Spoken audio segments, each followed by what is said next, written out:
Mad Knicks, giving a weekly recap. Knicks news, Knicks rumors, Knicks everything. Let's just get right into it, man. I ain't gonna waste your time, man. We thought we had a center.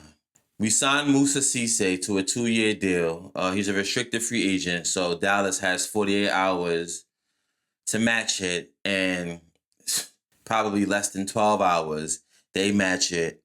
We thought we had a number 2, 3-ish center. We back at square one. We have nothing at all. Unfortunate, man. I watched some highlights on him. A lot of people in the Knicks community love this kid. He's young. He can move pretty well. He's a high flyer, 6'11", 7'5" wingspan. So all the measurables work out. I kind of got him as like a zero sugar Mitchell Robinson.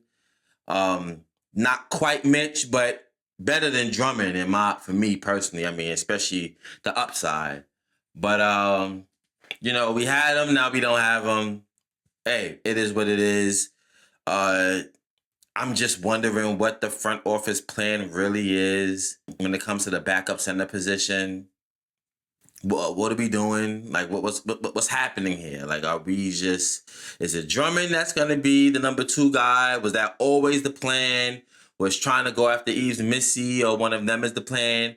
Or are we just punting until the mid-season trade deadline, and then we'll see what options is out there. We're going to get a sense of, but is that really a real good plan, a real strong plan? I'm kind of like confused here. In Leon, we trust, of course, but I just don't see what we're doing with that backup center position that's very vital, especially Cat with injuries, Cat with foul trouble, anybody with injuries. I mean, hopefully not, knock on wood, but you're a Cat injury away from this season just pretty much being over with. So I'm just very interested in seeing what it is this front office is really trying to do with that backup center position. Pivoting to the summer league, Liam Robbins, man. I mean, is that an option? Do they like him? Are they even looking at him? Is he G League bound? What's gonna happen with that? I mean, don't move horribly. He's not he's not a stiff out there, but not the most fluid out there, not the most athletic out there. Has some skill, man. Can make in the shot. Not like he shoots a lot of it, but can make in the shot. Some good passing, and he is a rim protector. He's a legit 7 foot. Am I in love with him? No. I mean, he's bounced around the league for a reason. The industry is not in love with him, but our options are dwindling, man. So is it Liam Robbins? Is it him? If it is, all right, whatever. And if it's not, then who? So, I'm sticking around with Summer League, man. This Summer League was just it wasn't even a mixed bag. It was pretty much bad. It was a bad Summer League. I mean, outside of the record, some of the players that I expect to see take a step up didn't really see that step up. It's interesting when you think about it as well, because especially like Mo Diawara, Pacome Dadier, we just literally finished the season. I mean, now it's been a month, but when Summer League started, a few weeks, you know what I mean? 3-4 weeks, 2-3 weeks, if you will. So how much development, how much of a step up were they really going to take? It's not like we ended our season in April and these guys had April, May, and June to really work on their game. I mean, they was traveling with the team, man. They was practicing with the team. So not much individual growth in that time while the team is trying to make a finals run or a championship run as we did. So how much could we really have expected? But I mean, something, a little something. Going into it, man, Pacome Dadier, he had some games where he scored, but he still looks raw. He still looks like a kid out there. Not seeing enough aggression, not seeing the motor I want to see. Not impressed, man. Not impressed, man. Just curious about what the front office is thinking about. I was curious with the pick, and I'm curious in seeing what they're trying to do with this kid. I don't understand the direction. I don't know I don't know what he is as a player. I don't understand it. Mo Diawara, they played him 2 games, then they put him on ice. And in those 2 games, he was bad. I think one of the games he had 0. He had donut, a bagel. Not good for Mo. Not good for Mo. I gave him a little bit, some grace. They played him out of position in the summer league. They had the ball in his hands. That's probably not his game. That probably more than likely will never be his game. And that's definitely not his game with this current roster, with this team. So, a little bit of grain of salt there on some level, but still didn't see much of anything from Mo Diawara. So we'll see, man. Hopefully in the offseason, they go back to the drawing board. I already talked about Liam Robbins. Double nickel, the most impressive. The most impressive. And it's not even the stats because he had some games or a game or two where he was like 3 for 11. It's the process, man. It's the attitude I'm seeing out there. It's all of that. It's the intangibles and him going hard, the motor, playing defense, fighting defensively, letting it go, the 3-point shot, just letting it fly. Like, I really like that. Don't really have much of a first step. Not really expecting much from him off the dribble, but a catch and shoot guy and really really hovering the lines of dynamic when it comes to the 3-point shot. Like running on pin downs, running around screens, pin downs, just a regular catch and shoot, hand in his face, wide open 3, off the move, station, just giving a full repertoire where he can make in shots, man. So, he was the standout to me, in my opinion, throughout this whole summer league, man. Jack KL, not bad either, man. Not bad. I don't want to say he was really good, but not bad. Not as much of a standout to me personally as double nickel. Jack Hale, he had a game, his first game, he played, he looked good, and it was kind of like, man, people on Twitter talking about, yo, maybe we do need to move on from Kolick and Deuce, and they just picking out names because this guy is 6'3", he got a handle, he could pass, and he looks pro ready. And then right after that first game, he went right back to, maybe he needs to go to Germany for a year. Just raw. Looks good. 6'3" with handle. He looks like a good player, but he's still raw right now, man. So, double nickel, to me personally, looks like a guy you can play now because of the jump shot. Everybody else is still going to take a while, man. You still need to put them in the oven, still need to cook them for a little while. And that's pretty much what that is with the Summer League, man. It wasn't really much. We went 1-4. We was getting blown out by every team. It is what it is. Some Knicks news. Jordan Clarkson waived his no trade clause in his 1-year deal. Very interesting. That means that he'll be available for, a mid-season trade if we so choose to. I don't see what team would really want a Jordan Clarkson. I think he's more valuable to us than he is any other team at this point in his career. Just interested, man. This team has some real high character guys, man. And, I want to know what his and his agent's motivation by doing that. What is Leon and them putting, what are they doing to get these players to take less money, waive they no trade clause? The synergy around the team is awesome right now, man. I don't see us really trading him. I don't know, but it can happen. Bleacher Report put out a list, the 30 best players. They're predicting the 30 best players in 2030. So 4 years from now, 3.5 years from now, who will be the best players in 2030? I'm not going to go down the whole list. We just going to do Knicks related. Jalen Brunson is the only person pretty much on this list, and he's at 24. And some of the people they had ahead of him, because Jalen Brunson by 2030, he'll be 33 years old. So he'll be mid towards the end of his prime, if you will. Even though I think Jalen, his game, he's not big on athleticism and the wear and tear isn't really there. So I think Jalen can play well into his 36, 35, 36, 37 years. But they got him at number 24 ahead of a bunch of other players who will be older and also who battle injuries. So Jason Tatum is ahead of him at 17. He'll be 33 just like Jalen. But again, there's an Achilles injury there. There's certain, how is he ahead of him? Giannis, I believe. Tyrese Halliburton, 3 years younger than Jalen. But again, some injuries. You know what I mean? Some injury issues, man, that don't really age well with a lot of players, man. Giannis is number 14, and he will be 2 years older than Jalen. So just really interesting how they go about picking this, man. And it's almost like Knicks for clicks, and we're just gonna put Jalen there at this number, and Knicks fans will click on it and get irate about it. It just seems like that's the formula, man.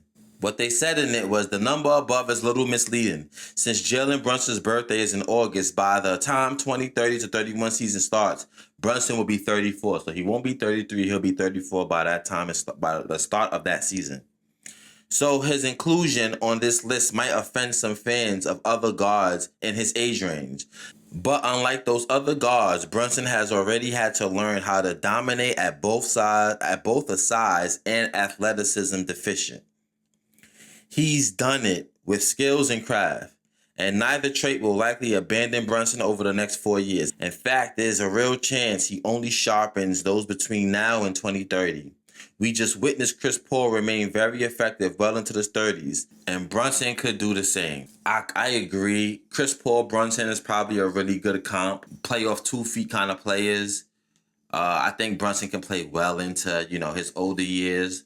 But, just interesting, man. Interesting thing that I saw there. I was just like, 24, what? And then there's no Cat there. There's no OG there. I don't know about that one. Quick Knicks apparel news. I know it's funny. The 8s is coming out. It was first dubbed the Cavs 8s. Now they're dubbing it the New York Knicks 8s. I wonder, is that because the Knicks won the championship? They know the Knicks will flock to it. Why did they change it? I mean, it was the Knicks colorway to me all the way, man. I mentioned it on Sneaker Files YouTube page. Cavs, they still trying to commemorate the Cavs colorways back. What was that? The 80s, the 70s when it was orange, blue, and white. Come on, they haven't been that colorway for a minute, man. So that's the Knicks colorway. So all black base, as you see in the picture right here, orange and blue. It had me thinking some real dope Knicks colorways throughout the years. With sneakers, man. I'm not listing it, but just going out with some dope ones that I've seen throughout the years. We're going to just put aside all white Air Force One. We're going to put aside a pair of Butter Tims, some all black Air Forces. We're not doing those. You know what I mean? Those is just things that people just wear all the time with their Knicks gear. It's easy, it's simple, it goes with everything. We're not doing that. The Jordan 3 Knicks, I had a pair, I sold them. This is a shoe that you commonly see when I go to Knicks watch parties or any kind of Knicks event, Knicks outings. This is a shoe that people commonly wear a lot. And then also another Jordan, the mids, the New York Knicks colorway mids. I don't know if this is a Knicks colorway. I don't know if this is a Mets, Knicks, or Cavs, but a lot of Knicks fans do wear these mids. The colorway is perfect. I just can't do mids, man. I just can't do mids. That's just not me, man. As you see right now, this is the foam posits, both colors. I see the orange and blue ones a lot more than I see the black and orange ones. This is a shoe that I don't see a whole, very common, but I have seen it. Very dope colorway. The foam posits, you can't go wrong with it. That orange and blue was actually accurate to the jersey because, sometimes you get these blues that don't go or the orange that don't go.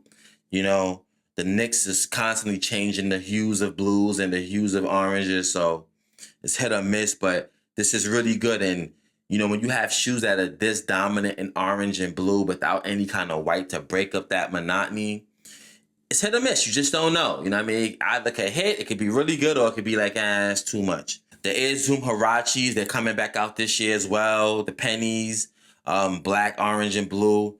Really dope. I'm going to get these when these come out. This is an older shoe. Haven't seen it in a while, so it's really good to have it. That's going to be dope. The Air Jordan 9 Fontaine Montana, really good shoe. Really good. As I said, the white base with the blue and the orange really works. You could wear this with any jersey, home or away. Perfect. This is a shoe was going for a lot of money a while back. I don't know how much it's going for now, but for a while it was going for. Then the Madison Square Garden New Balances 993s, the Kith joints, really dope. I got this pair. As I said, sometimes the hues of the blue don't go with every Knick jersey. I got my bait jersey that I wear with this. That blue goes with it. The orange go with it. For a lot of people, they don't care. For me, I'm from NY. I'm a fly dude. I care. So, but really good shoe. 993s are just like pillows on your feet, man. They're real comfortable. You really can't go wrong with it, man. Air Max 98 New York. Love this shoe. This is a shoe that I don't see at all. I have a pair. They turn into a beat. I'm going to buy a new pair of these. I mean, really good. The blue in the picture looks a little purple, kind of misleading. They're not that dark, up close and personal. But this is a shoe that I have worn, and people don't know, like, when did those come out? Those is fire. But what are those? Love them, man. As soon as I saw them, came out maybe 4, 5, 6 years ago. I think this was either during or before COVID, but a little bit before COVID. And it was a shoe I had to have. Love that shoe, man. Man, one of my grails, man, that they need to release, man. This is like my grail sneaker, period. Air Max 1 Alba Hines, man. This shoe right here, it's a grail, man. It's not a shoe. I only saw it once in person at a sneaker con event. And it's so much of a grail, the dude didn't even want you touching it. You know what I mean? He didn't even have a price. I said, how much would you charge if someone wanted to buy? He wasn't giving a price. I mean, I have seen prices upwards $30,000 for this shoe, and that's, of course, the secondary market. Para made this sneaker. It was limited. I think it was only like maybe 10 made. The colorway is just so dope, man. I mean, it goes perfect for a Knicks colorway, man. This is a shoe that Para needs to try to re-release, actual release, because it never really actual released. Retro, whatever it is, please bring this out, man. Among a bunch of things that Para needs to come out with. But this shoe right here, perfect Knicks colorway, man. I mean, it's so much so I considered getting an all-white Air Max 1 and just customizing it to this. You know what I mean? But they really need to come out with this shoe, man. This will go with their Knicks gear. So any Knicks jersey so perfectly, man. The Air Max 1 Alba Hines, man. This is a shoe, man, that needs to happen, man. Yeah, man, that's pretty much it, man. Show you a couple feats, man. Some Knicks news. It's kind of dead week. I've been stumped with work. I mean, work has had me in the Shamrock leg lock, man. It's so much so that I missed Fanatics Fest. Couldn't attend Fanatics Fest. I missed the Knicks Twitter event at Hunter College. I couldn't attend that, and I felt terrible not being able to make it, but work was calling. I had to do it. I'm making this video later than I wanted to, but hey, man, we got to get it done, man. So that's pretty much it, man. We're going into the kind of the dead season of NBA talk, of basketball, overall, Knicks overall, once it's end of July, all the way through August, it's pretty not much happening, but we'll be throwing some videos out there, trying to get some content out there, and, yeah, man, that's pretty much it, man. Mad Knicks here, man. Like, comment, subscribe. Subscribe to my Mad Knicks short channel. Follow me on @KMoores_ on Twitter. And y'all already know what it is, man. Let's go, Knicks.